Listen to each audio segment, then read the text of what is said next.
Bem, amigos e irmãos em Cristo Jesus, estou aqui novamente, para a gente iniciar um novo vídeo a respeito da verdadeira Igreja de Deus. E nós queremos começar com vocês em Efésios capítulo 3, versículo 21, onde o apóstolo Paulo diz a este, que é Deus, está falando sobre Deus, a este, glória na igreja, por Jesus Cristo, em todas as gerações. Então a gente entende aí que é uma profecia de que a verdadeira igreja de Deus existiria de Cristo, que fundou a sua primeira igreja, por todas as gerações. Então não podemos aí deixar de entender essa questão da verdadeira igreja de Deus. E ainda em Timóteo capítulo 3, versículo 15, mostra que essa igreja nunca esteve sucumbida na mentira nem no erro. Então nós temos aí uma história de sangue, onde aqueles que se usurpam ser a igreja de Deus, igreja que não existe, porque nós já vimos que a igreja de Deus nem é universal, visível ou invisível. Ela é a igreja de Cristo, é a igreja local, visível e batista, porque é imensora. Então a igreja é a coluna e firmeza da verdade. Capítulo 3, 1 Timóteo capítulo 3, versículo 15, mostra, Paulo dizendo a Timóteo, para que saibais como convém andar na casa de Deus, que é a igreja do Deus vivo, a coluna e firmeza da verdade. Então não tem como negar essa verdade de que a igreja, ela tem a instituição de Deus chamada igreja, tem uma história ininterrupta de Cristo até hoje e assim mesmo sempre guiada pelo Espírito Santo, nunca esteve sucumbida na verdade, nem praticando pecados como aconteceu em muitas eras. Uma das coisas a gente viu que é justamente o sangue derramado daqueles que não concordavam com os erros das igrejas. Nós temos o conhecimento que Jesus nos falou, de que em João capítulo 16, versículo 2, ele disse: expulsar-vos das sinagogas, vem mesmo a hora em que qualquer que vos matar cuidará fazer um serviço a Deus. E isto vos farão porque não conheceram ao Pai nem a mim. Veja que Jesus nunca disse que as suas igrejas, a sua igreja, iria matar pela verdade. Nunca Jesus disse isso. E nem disse que nós mataríamos para defender o Evangelho. Mas Jesus falou em morrer pela verdade, em morrer pelo Evangelho. Aqueles que matam, de acordo com João 16, 3, isto vos farão, porque não conhecerão o Pai nem a mim. Então, essas igrejas, que se intitulam a igreja, de Deus, e tem nas suas mãos o sangue das testemunhas de Jesus, essa não é a igreja de Cristo, porque não conhecem nem ao Pai e nem a Jesus. Nós temos uma história interessante, aqueles que foram mortos começaram a ser mortos, tanto ali no livro de Atos, a gente vê 2 martírios, quando morre Estevão apedrejado pelos judeus e pelas mãos de Herodes morre Tiago, irmão de João, capítulo 12 de Atos, versículo 1, primeiro apóstolo a ser morto por amor a Cristo. Primeiro discípulo, os primeiros mártires foi de fato Estevão. Mas ainda no segundo século houve uma mortandade muito grande pelo Império Romano, perseguindo aqueles que faziam parte das igrejas de Cristo, eram perseguidos e estavam sempre tendo ter o seu sangue derramado. Depois segue-se o que aconteceu com justamente a apostasia, que Paulo previa que viria, que abandonaria a sã doutrina e dariam ouvidos amontoarão para si doutores, né, conforme as suas concupiscências. Então, é justamente o que Paulo disse: surgirão lobos ferozes, em Atos 20, né, que não perdoarão o rebanho. E aí eu acredito que foram muitos que foram chamados pais da igreja. Aqueles que conheceram os apóstolos, como Papias, né, Tertuliano e Policarpo, esses eram conservadores e ensinavam, tiveram contato com os apóstolos, mas depois surgiram alguns pais da igreja, né, que muitos protestantes se apegam aos seus ensinamentos, muitos teólogos, e começou-se aí a introduzir as heresias. E os grupos que foram se desvinculando desta massa herética foram chamados logo no início de anabatistas, né? Nós temos aí em 2 Timóteo 4, 21, Paulo citando o nome de Cláudia e Prudente. Não sei o que eram, se eram irmãos em Cristo, mas se eram um casal. Muitas vezes o nome da mulher é citado primeiro, mas eles estão ali junto com outros dois, né? Mas é Cláudia e Prudente que seus nomes aparecem lá no país de Gales, né? Que é onde surgiram registros dos anabatistas. E quem levou essa doutrina para lá foram justamente esses dois citados, né? Isso é uma coisa mencionada no livro Rastro de Sangue e em outros escritos. Isso é comprovado que ali, no país de Gales, estiveram lá esses dois aí, Cláudio e Prudente, né? Mostrando que a linhagem anabatista está ligada aos apóstolos de Cristo, aos ensinamentos deixados por Cristo, e não essa usurpadora, né, igreja universal, né, invisível ou visível, que se posicionaram cumprindo só aquilo que Jesus falou sobre a massa do fermento, né? O reino do céu é semelhante a uma mulher que misturou um pouco de fermento sobre a massa e ficou tudo levedado. Fermento é sinal de coisa ruim. Sempre quando Jesus ia contar uma história no sentido espiritual, ele falava o reino de Deus é semelhante, né? Não é que aquilo ali era uma coisa boa, porque ele fala também do grão de mostarda, que é o menor, né?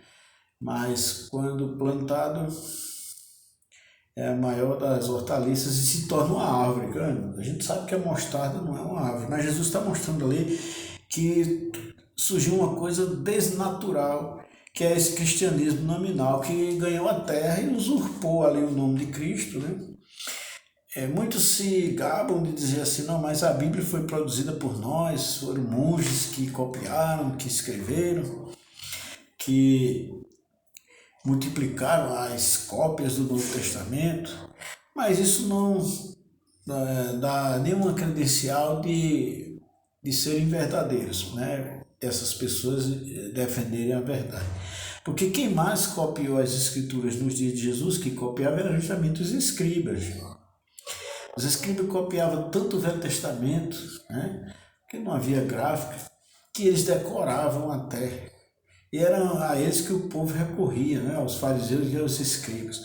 Mas Jesus não deixou de dizer: ai de vós, fariseus e escribas hipócritas, né? Aqueles que copiavam a Bíblia e não tiveram a nobreza de guardá-la, de cumpri-la, esses se tornaram piores, né, do que os outros que estavam sob os seus ensinos. Então, como a palavra de Deus mostra, às vezes Deus usa as mãos dos ímpios para fazerem algumas coisas. Muitas coisas boas foram feitas nas Escrituras Sagradas, né? A divisão de capítulos, posteriormente de versículos, mas isso não coloca aquela pessoa que o fez, né? Porque a gente sabe que a construção do templo, Deus começou ali com Moisés e pelas mãos de Bezalel, né? O homem da tribo de Judá. E mais para frente, quem financiou o templo, a reconstrução do templo depois do cativeiro, foi justamente um, um rei pagão, né, o Ciro. E quem reformou o templo dos dias de Jesus foi Herodes o Grande, aquele mesmo que foi o assassino das crianças lá do capítulo 2 de Mateus. Então, o fato de alguém colocar as mãos em alguma coisa que é sagrada, o templo não deixou de ser sagrado, não deixou de ser a casa do meu pai, como Jesus falou, só porque Herodes financiou a reforma, ou Ciro o Grande promoveu a sua reconstrução. Então a Bíblia, Deus não deixou Satanás botar suas mãos sujas, mas muitos copiaram e trouxe alguns problemas com algumas versões, mas foi de fato uma bênção para o povo. E muitos anabatistas guardaram muitos trechos das Escrituras e sustentaram a doutrina de Cristo baseado naquilo que tinham. Porque Deus prometeu que as portas do inferno não iriam prevalecer contra a sua igreja.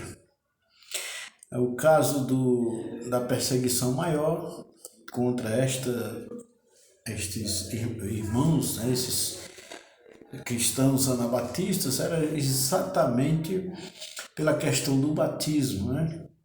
Era o ponto principal, porque o nome anabatista significa rebatizadores. O prefixo ana significa ré, que eles de fato rebatizavam as pessoas que vinham de igrejas erradas. E aí por isso que receberam geralmente esse apelido, apesar de ter outros durante a história. Nós entendemos que existem livros bons, como a História dos Batistas, né, do pastor Lucas Nery Silva. Temos a história, este aí, quem tem a autorização para editar, o pastor James Nash, né, quem quiser adquirir pode procurá-lo. Como também o Rastro de Sangue, né, que é bastante contestado, mas foi uma grande pesquisa, né, do doutor que o escreveu.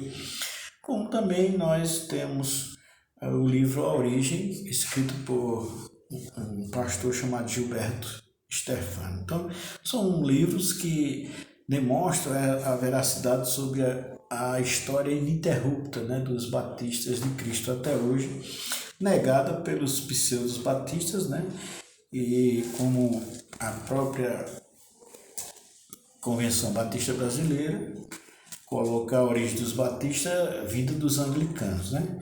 A gente sabe que o anglicanismo surgiu através de Henrique VIII, que mesmo no período em que ele estava ajudando o catolicismo a perseguir os protestantes na Inglaterra, houve o desejo dele de ter mais um casamento, né? E o Papa, devido já estar manchado diante do puritanismo que os protestantes vinham pregando e se multiplicando e mostrando erros graves do catolicismo, o Papa não quis mais aumentar esta mancha, né? E não concedeu a Henrique VIII um outro casamento, e Henrique VIII rachou com a Igreja Católica, né? A gente sabe que aí tornou-se a Igreja Anglicana. Então a Igreja Anglicana não surgiu do movimento de Calvino, Lutero, Browne, não. A Igreja Anglicana veio exatamente do Henrique VIII, né? Que queria um novo divórcio autorizado pelo Papa. E aí os batistas da convenção e outros, né? Outros de igrejas batistas regulares atribuem a sua vinda, né? Eles se escandalizam na doutrina batista, né? Não creem nessa linhagem de Cristo até hoje, se escandalizam e ao mesmo tempo vê a origem da sua história em Calvino, que também foi um perseguidor de Anabatista, né? Então a gente vê que a Igreja de Cristo, as igrejas de Cristo não foram instruídas, como já dissemos, para matar pelo Evangelho, e sim para morrer por ele. Então, houve esse rastro de sangue de Cristo até hoje, né?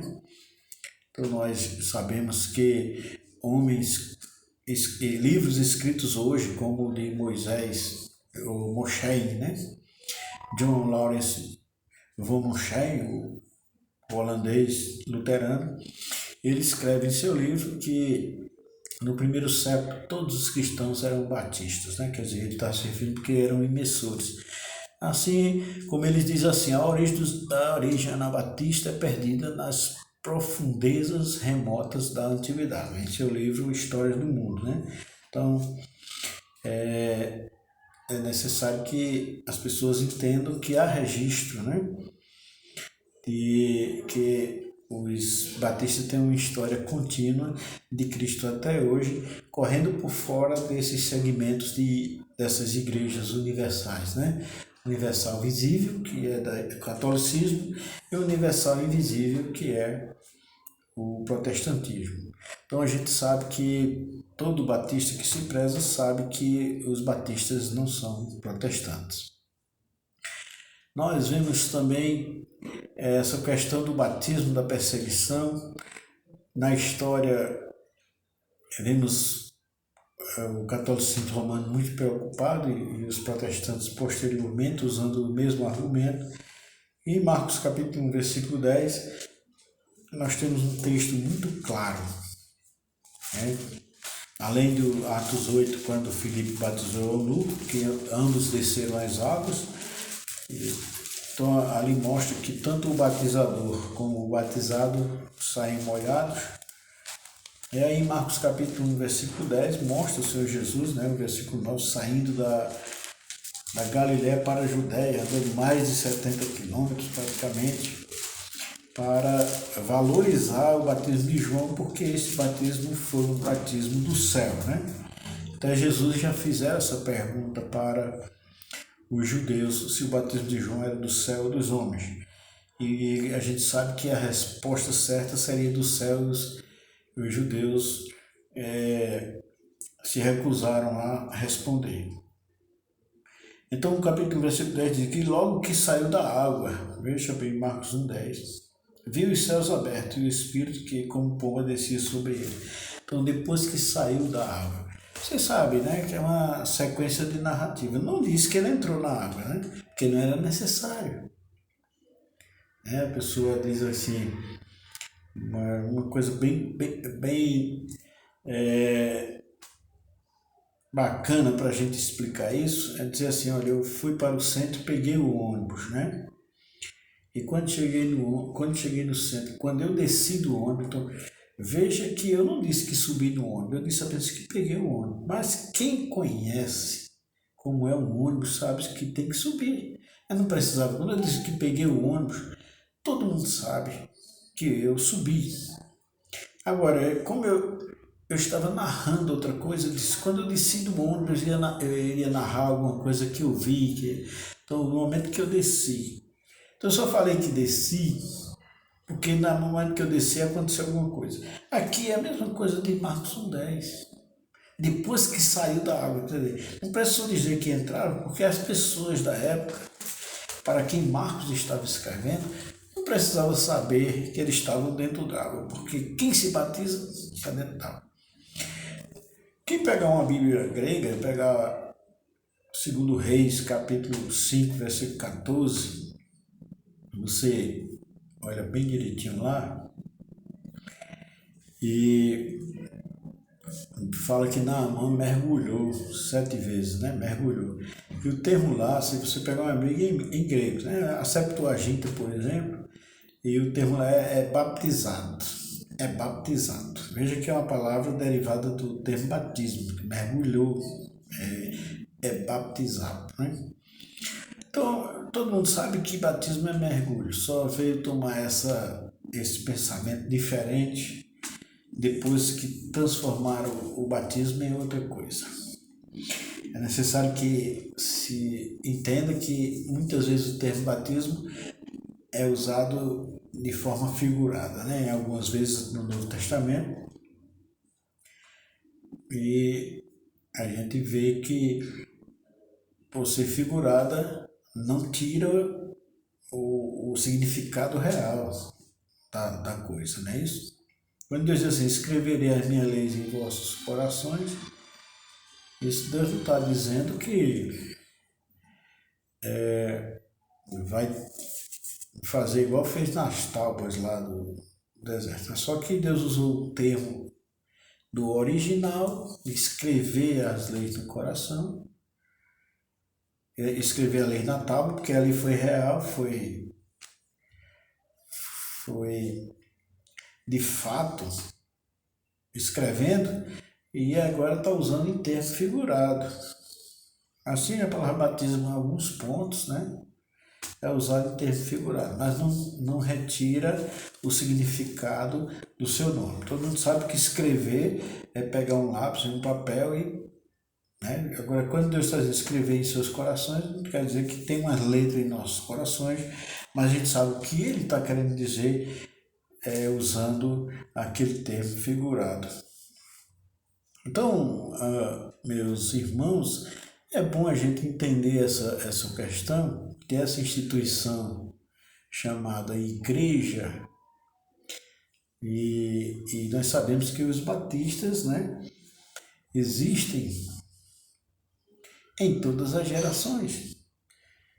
E foi, de fato, um rastro de sangue até os dias atuais, onde, para mim, hoje os piores inimigos dos batistas são os falsos batistas, não é isso? Hoje nós temos batistas aspersionistas, batistas sabatistas, batistas renovados. Então, um batista nunca pode ser pentecostal, né? Porque contraria os pontos principais de uma igreja batista, né? Mas hoje, para enlamear o nome das igrejas batistas, se coloca todo tipo de igrejas usando esse nome, sem falar nos falsos mestres que se envergonham da história dos batistas e negam a história dos batistas, né? Então, faz necessário que entendamos o que a palavra de Deus está nos mostrando. Sobre a salvação, a gente sabe que isso é individual.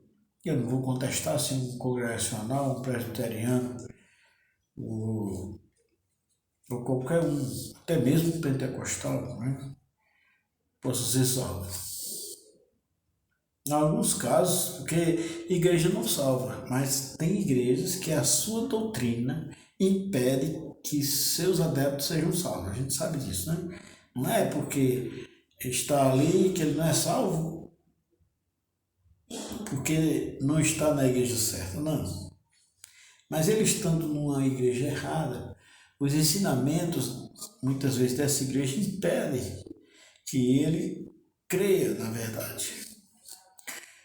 E o batismo, a Igreja de Deus é chamada batista porque ela é emissora, desde o início.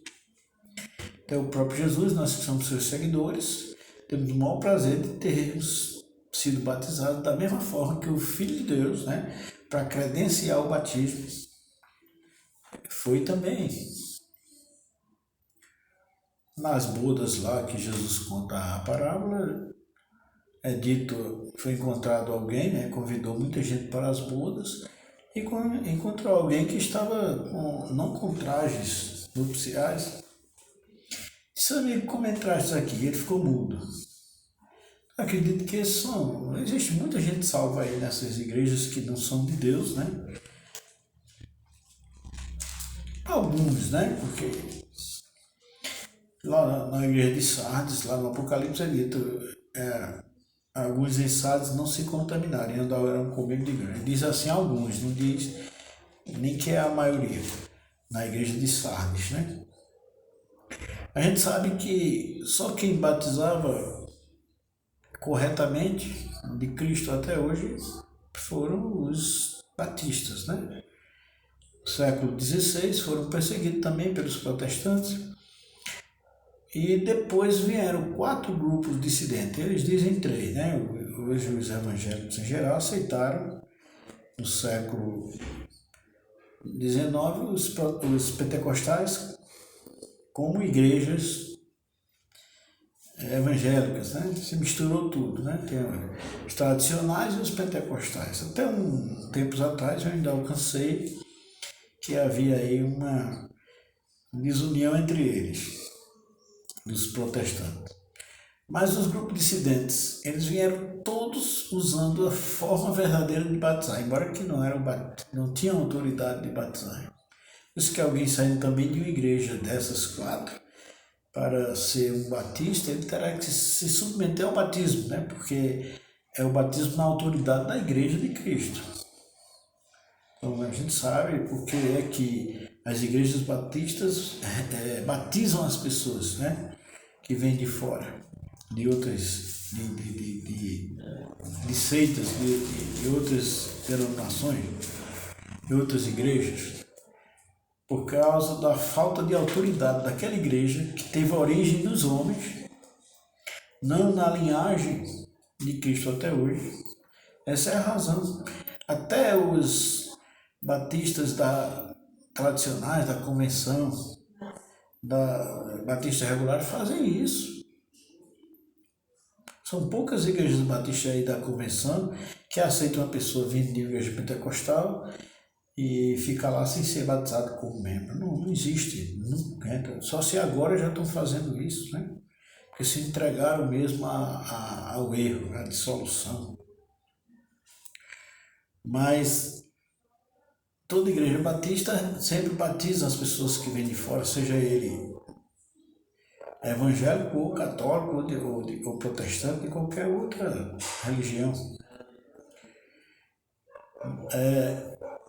Mas os 4 grupos dissidentes, que eles só querem que seja adventistas, testemunhas de Jeová e mormons, mas eu creio, os pentecostais, né? Então esses 4 grupos, eles são grupos dissidentes. E eles vieram justamente usando a forma correta de batizar, embora que inválida, certo? Para um batista, para uma igreja batista que se preza, não é válido aquele batismo. Sobre a salvação de cada um, a gente sabe que, assim como no Velho Testamento, né, havia tantas pessoas salvas que não eram judeus, né? Deus escolheu Abraão, Deus chamou Abraão para dali ter um segmento em todas as gerações de pessoas da linhagem de Abraão para fazer uma grande nação. Mas não significa que só os israelitas foram salvos. E algumas pessoas de outras nações se salvaram, mesmo sem se tornarem judaizadas, né? Temos o exemplo que Deus deixou de Melquisedeque, que mesmo sendo Abraão o homem que foi chamado por Deus, o escolhido para fazer uma grande nação, mas encontra alguém que o abençoa e diz: bendito seja o Deus de Abraão, que entregou os seus inimigos em suas mãos. E a Bíblia nos mostra que Abraão deu o dízimo de tudo, mostrando que era menor do que este. Então nós não podemos, né, na questão cética, dizer assim, não, tem que ser batista para se salvar. Né? Agora, sendo salvo, é necessário ser batista, né? Acredito. Para que não entre lá no dia da as bodas do Cordeiro, né? Com roupas que não são nupciais, né? Para que não sofra nenhum detrimento grandioso. Amados, eu começo pedindo mais uma vez que se inscreva no canal, se gostou, dê um like, que possa também assistir esse vídeo, né, do início ao fim, e que Deus possa abençoar, você possa aí reprisar nesta sequência de estudos sobre a verdadeira Igreja de Deus, né, sobre essa linhagem ininterrupta da Igreja verdadeira de Cristo até hoje, através de um rastro de sangue, de pessoas que não mataram para defender a verdade. Pelo contrário, morreram para defender a verdade. Bom entender isso. Então que você possa reprisar os 4 estudos sobre a verdadeira Igreja de Deus e entender perfeitamente a necessidade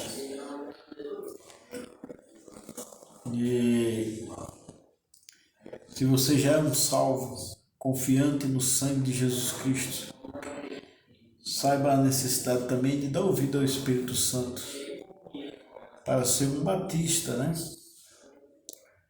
Para que possa servir a Deus sem impedimento algum.